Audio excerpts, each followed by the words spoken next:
Welcome back, fight fans. Welcome back. Let's just dig right into it. And this is a question that I was asked countless times today. And so, I just want to break this down on social media in the comment section. I've been bombarded with this for actually weeks now, and maybe even, just a long time ever since this fight was announced, against Saul Canelo Alvarez and Danny Jacobs. And the question that I've been constantly asked is, can this fight be judged fairly? Will Canelo Alvarez and Danny Jacobs both get a fair shake? And everyone was saying, the judges are all in the favor of Canelo Alvarez, and everyone wanted me to address this. So let's just be honest and unbiased and get this done. Now, to answer the question, can Danny Jacobs get a fair shake against Canelo Alvarez in Las Vegas?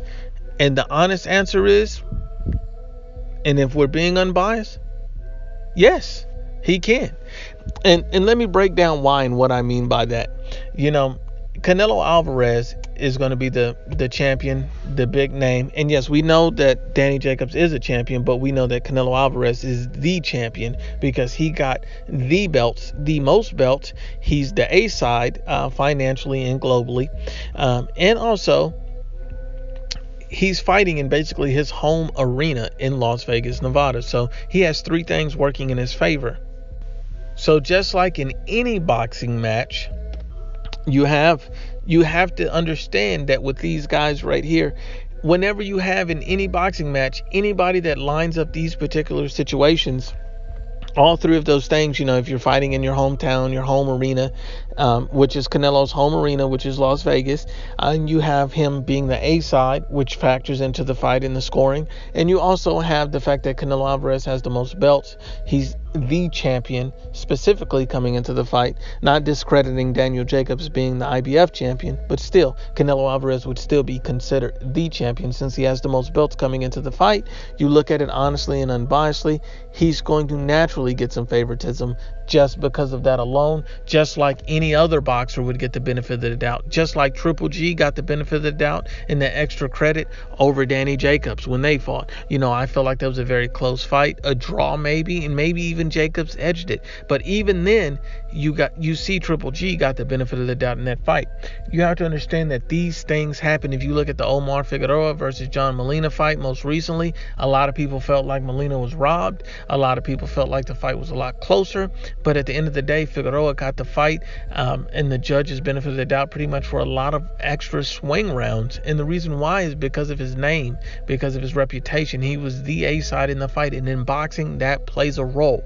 So it's up to Daniel Jacobs when this fight happens and occurs, is that if he wants to beat Canelo Alvarez, he does it soundly by leaving no doubt. That's what he has to do to beat Canelo Alvarez, because you have to understand that's going to be the standard to beat any champion at this point.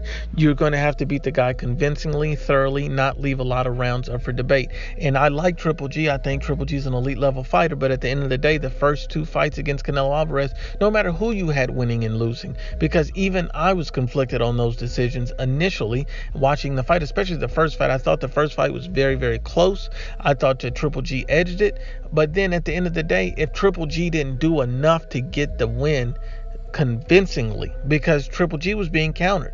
Triple G was looking like we've never seen him look before. Daniel Jacobs didn't even make Triple G look like that to some degree, especially with the beautiful counters and making Triple G look timid and tentative to go forward against Canelo Alvarez.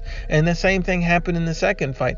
Canelo Alvarez was much more aggressive. Canelo had a much better, display of talent and skills over Triple G in the second fight, and I thought that convincingly he showed much better poise, power, chin, and ring IQ. So you have to look at it like that. So if you want to go in and win a fight, you have to be the more confident fighter. You have to be the A side, but you also have to come in and you have to show clearly, without a doubt, that you can win that fight. And I felt like whether you thought Triple G won either fight, let's be honest and unbiased, whether you thought Triple G won either fight, do you believe Triple G truly left a lot of rounds up for debate?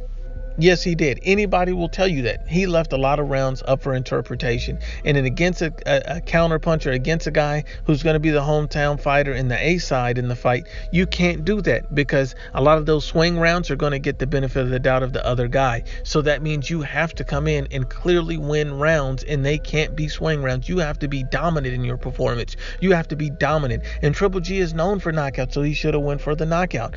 That's what he needed to do. So in Daniel Jacobs' case, he said many times, time and time again, hey, I think I stopped Canelo. I think I'll stop Canelo if I face him. So this is his opportunity. You need to stop Canelo Alvarez. And if you don't stop Canelo Alvarez, you need to beat him thoroughly over 12 rounds.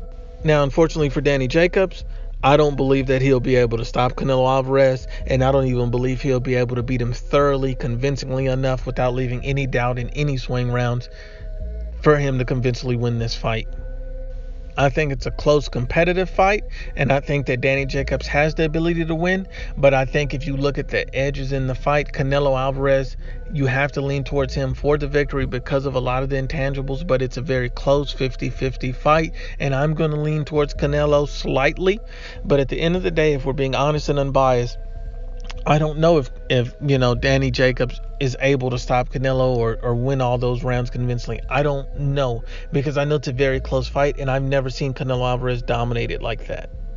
Not this Canelo at this point in his career. The only time that Canelo Alvarez has looked bad in a fight was against Floyd Mayweather Jr., but that was an inexperienced and somewhat green Canelo Alvarez. We're talking about a Canelo Alvarez in his prime.